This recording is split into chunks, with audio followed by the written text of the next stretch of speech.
A maior cidade da antiguidade havia sido tomada. A cabeça de ouro de Daniel 2 foi substituída pela arca e pelas armas de prata. O leão pelo urso.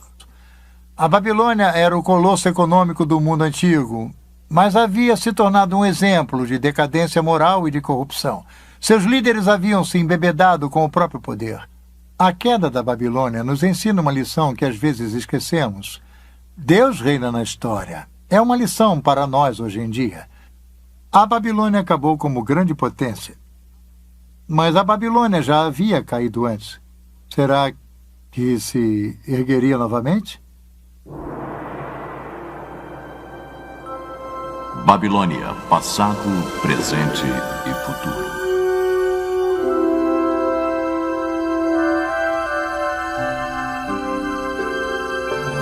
Nós seguimos a ascensão e queda da Babilônia, desde Nimrod a Belsazar.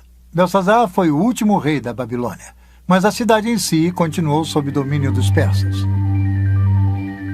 E então, um pouco mais de 200 anos mais tarde, Alexandre o Grande, em sua busca de conquistar o mundo, derrotou os persas e conquistou a Babilônia. Alexandre estava enfeitiçado pela ideia da Babilônia. O pensamento de que todo mundo poderia ser unificado sob uma civilização, uma cidade, um homem.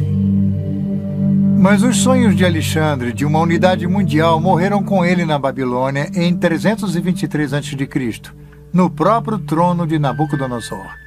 Nos anos que se seguiram, a cidade começou a se deteriorar. Na época de Jesus, os palácios e templos da Babilônia já haviam sucumbido. Tempestades de areia haviam enterrado os parques e arquedutos, até mesmo o Eufrates havia mudado de curso. Um imperador romano visitou a Babilônia 85 anos após a morte de Jesus e não encontrou nada além de seixos, pedras e ruínas. Hoje, o superpoder do mundo antigo jaz desolado e esquecido. Seus palácios, templos, parques e jardins, suas ruas e avenidas largas são apenas pós e escombros. Tijolos partidos com o nome de Nabucodonosor estão jogados aos montes pelo local. Somente uma pequena parte do que um dia foi uma grande cidade foi restaurada como parque arqueológico, e mesmo assim apenas em parte. A maior parte da vasta metrópole permanece um deserto abandonado, não sendo mais a cidade viçosa de seus dias de glória. Ela jaz desocupada, abandonada e esquecida. Isaías 13, 19 e 20. Babilônia, a joia dos reinos, a glória e orgulho dos caldeus, será como Sodoma e Gomorra quando Deus as transtornou. Nunca mais será habitada, ninguém morará nela de geração em geração.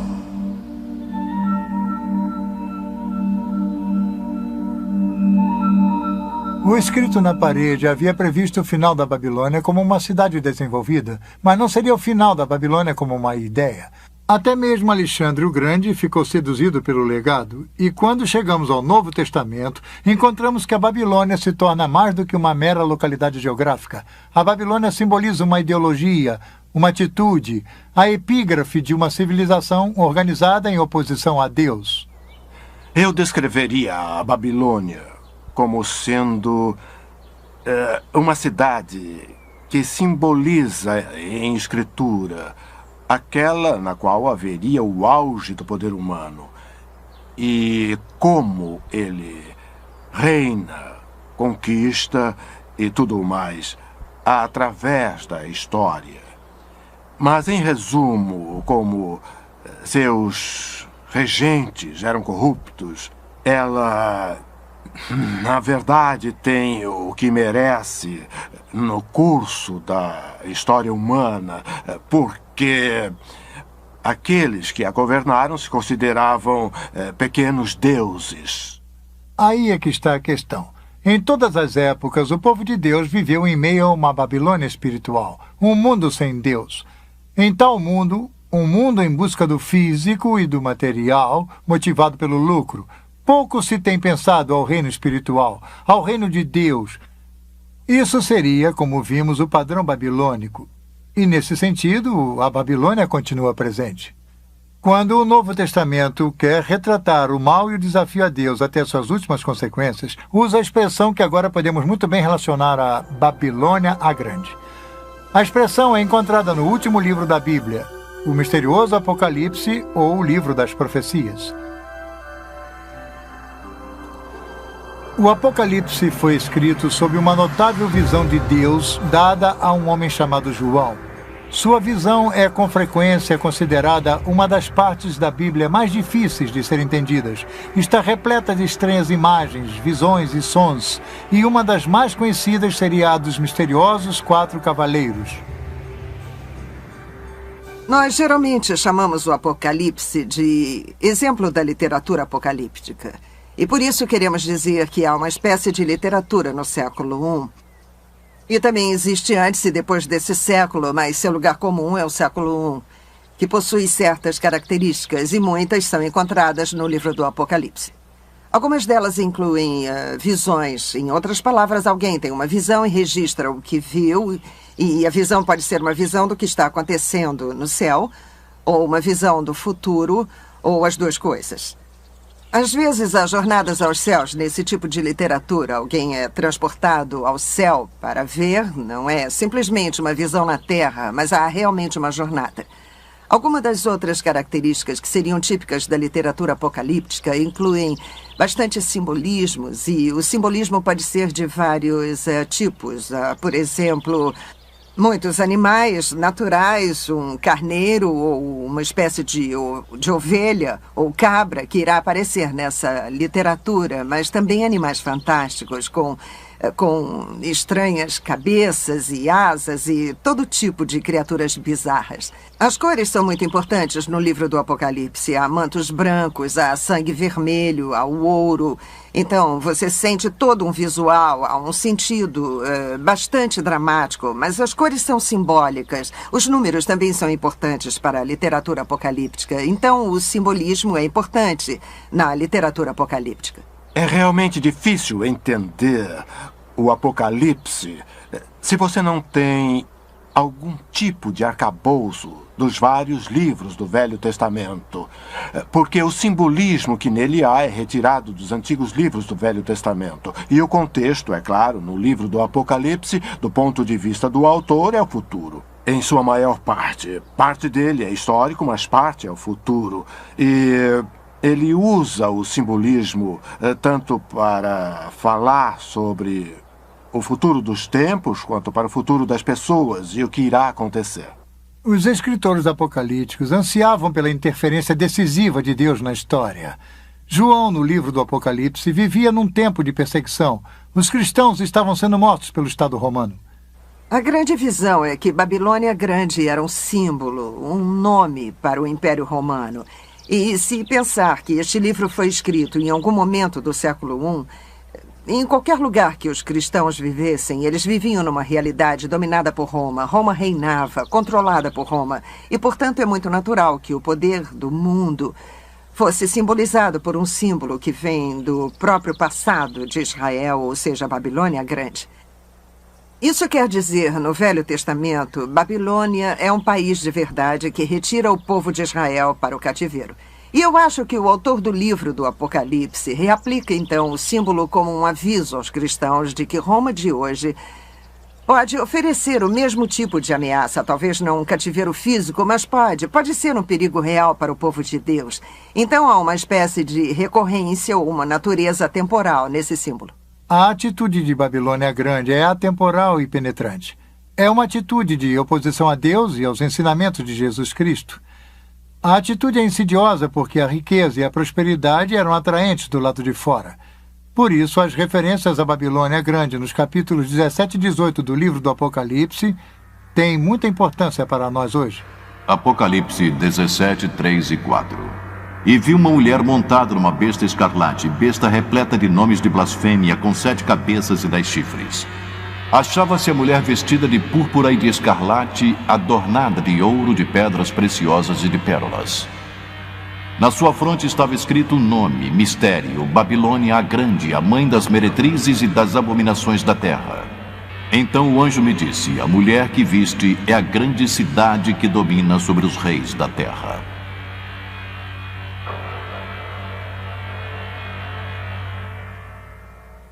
Aqui temos toda a imagem vívida da literatura apocalíptica. É um tempo futuro.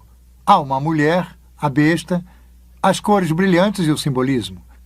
O simbolismo de prostituição. A Bíblia menciona bastante a prostituição.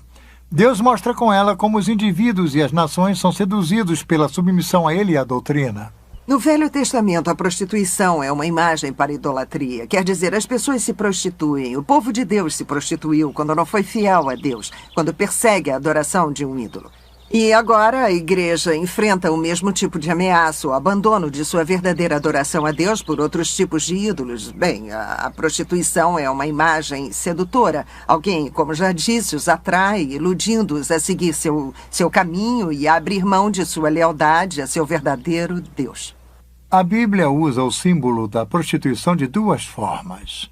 A prostituição seria adorar falsos deuses. Mas há uma outra forma em que a Bíblia descreve a prostituição, e isso também se refere a outras nações que não sejam Israel. Mas conforme um estudioso do Novo Testamento, George Eldon Ladd, explica, a prostituição também significa a prostituição de tudo para o ganho comercial. A ideia aqui não é de falta de fé espiritual, mas de uma prostituição de tudo para o ganho comercial. Nínive também é descrita como prostituída por causa de sua exibição de poder e de esplendor para zombar e escravizá-los. Ladd, sobre o capítulo 17 do Apocalipse. Aqui, a prostituta seria a Babilônia, o símbolo da civilização humana com toda a sua pompa e circunstância organizada contra Deus, a cidade que tem domínio sobre os reis da terra. Nós seguimos a atração da Babilônia através das escrituras e da história. Desde a Torre de Babel, a cidade de Nabucodonosor, e agora até o livro do Apocalipse, onde a Babilônia Grande atinge imensa força. Eu acho que João está tentando pintar a Babilônia como atraente e enganadora. E uma das formas pela qual se pode mostrar o quão rica, próspera e satisfatória é aquela realidade. E ela pode embalar os cristãos a um falso sentido de segurança. Então é um aviso para eles, mostrando a sedução dessa visão particular do mundo. No livro do Apocalipse, Babilônia Grande se torna a palavra-código para um sistema anticristão monstruoso. Um colosso econômico dedicado a acumular poder e riqueza através do comércio mundial. Esta é a atração fatal da Babilônia, o ganho comercial obtido a qualquer custo. Apocalipse 18:3. Pois todas as nações têm bebido do vinho do furor da sua prostituição, como elas se prostituíram aos reis da terra. Também os mercadores da terra se enriqueceram à custa de sua luxúria. Ao longo dos séculos, muitos tentaram identificar a Babilônia com nações específicas, impérios e até mesmo com igrejas. A cada ano, parece, novos candidatos são citados para o papel de figuras simbólicas do livro do Apocalipse, Babilônia, a besta, o falso profeta. Mas todas as interpretações têm uma coisa em comum. Todas estão erradas. A história da interpretação do livro do Apocalipse é bastante interessante porque quase toda a geração de cristãos que a lê sente que é o endereçado direto daquele livro. A Babilônia é tal entidade, ou é tal igreja, ou tal império. Por várias vezes, as pessoas previram o final dos tempos. E então, elas tiveram que mudar de ideia, rever, refazer, ou talvez tenhamos lido de forma errada, talvez tenhamos lido errado. Este refrão é repetido várias vezes, não apenas no século XX, mas toda a história, a leitura desse livro demonstra que nós estivemos errados repetitivamente. Agora, isso nos deve revelar que é muito perigoso tirar conclusões apressadas sobre ser dogmático, sobre o que ou quem é Babilônia, quando os eventos aconteceram. As perguntas quando são as mais importantes no livro do Apocalipse, de qualquer modo. Que Deus irá triunfar. Que Deus irá triunfar através de Jesus Cristo. Essas são as principais afirmações do livro. Quando acontecerá e quem fixou essa imagem que, na minha opinião, alguém quer nos afastar da ideia central desse livro. Então, o livro do Apocalipse descreve o ápice final do espírito da antiga Babilônia. Uma atitude contra Deus que está presente hoje, presente através da história, e que irá atingir seu clímax no final dos tempos. Mas não importa o que haja pela frente, o triunfo supremo de Deus sobre todas as coisas está assegurado. O capítulo 18 do livro do Apocalipse comemora antecipadamente a vitória final de Deus sobre a Babilônia a Grande.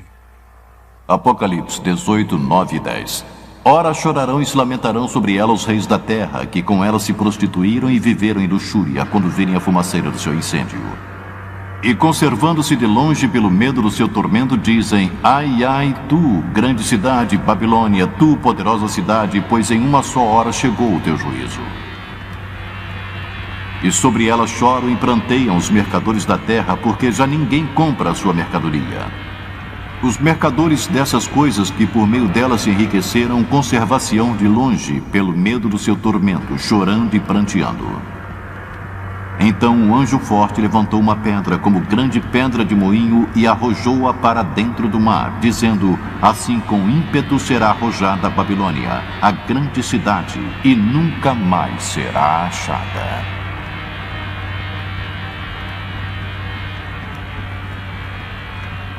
Sim, a história da Babilônia é uma história racional. Aquela velha cidade enterrada na planície da Mesopotâmia se tornou símbolo de uma sociedade dominada pela ganância.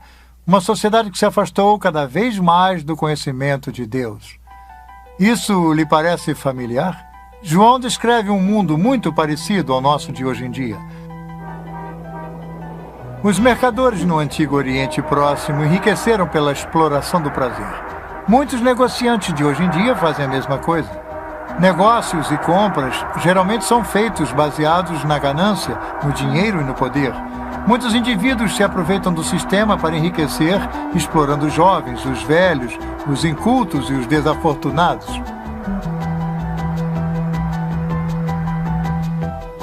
Os cristãos não estão imunes às seduções do sistema babilônico. Somos avisados sobre o logro do dinheiro, das riquezas, do poder e do prazer. Nós devemos viver, no entanto, de acordo com os ensinamentos de Jesus. E tais ensinamentos incluem servir, dar e repartir. É por isso que João nos avisa: retirai-vos dela, povo meu, para não serdes cúmplices em seus pecados e para não participardes dos seus flagelos. O Novo Testamento está cheio de avisos contra os peritos e o engodo do materialismo. As riquezas levam a um falso sentido de segurança. Jesus disse: não se pode servir a dois senhores. Não se pode servir a Deus e ao dinheiro. E no livro do Apocalipse, é claro, a Babilônia é retratada como extremamente rica. E aí está, Deus ou dinheiro. Então tudo faz parte do quadro, parte das armadilhas, e o tom materialista também faz parte disso. Na sequência de tempo do livro do Apocalipse, Babilônia é destruída. Mas a boa nova é que não é o fim do mundo. Não é mesmo. Na visão de João, é o começo do domínio dos santos sobre Jesus Cristo. Então, o Apocalipse oferece esperança. É uma visão de vitória. A vitória de Jesus sobre todos aqueles que se opõem ao reino de Deus. Dizer que o livro do Apocalipse é uma visão da vitória de Jesus Cristo é, na verdade, um ótimo resumo. Se você pensar no ponto de vista do primeiro século, os cristãos e nós hoje em dia, é uma declaração verdadeira de duas formas, que você pode olhar para trás e ver a vitória de Jesus na cruz. Estamos falando da vitória de Jesus sobre os poderes do pecado e da morte. E é precisamente essa vitória que garante a vitória futura e nos dá a esperança para um futuro. Então, sim, uma vitória final de Cristo é uma boa forma de resumir o livro, mas você tem que lembrar que ela começou quando Deus fez aquilo com Cristo na cruz. Nossa história nos levou de Nimrod a Nabucodonosor, ao presente e ao futuro. Nós vimos o legado da Babilônia. Tem sido um padrão familiar que vimos se tecendo ao longo da história. Essa atitude de Babilônia está presente hoje. Então somos desafiados a que reino iremos servir? Ao reino de Deus ou da Babilônia? A Deus ou ao dinheiro? Babilônia a Grande representa o resumo do poder do homem distanciado de Deus. Porém, o reino de Deus é muito mais poderoso. Nosso chamado é para servir a esse reino e ao seu rei, Jesus Cristo. Em suma, este é o único reino que irá perdurar. O poder e a glória de Cristo apenas. Esta é a lição que até mesmo Babilônia a Grande será forçada a aprender.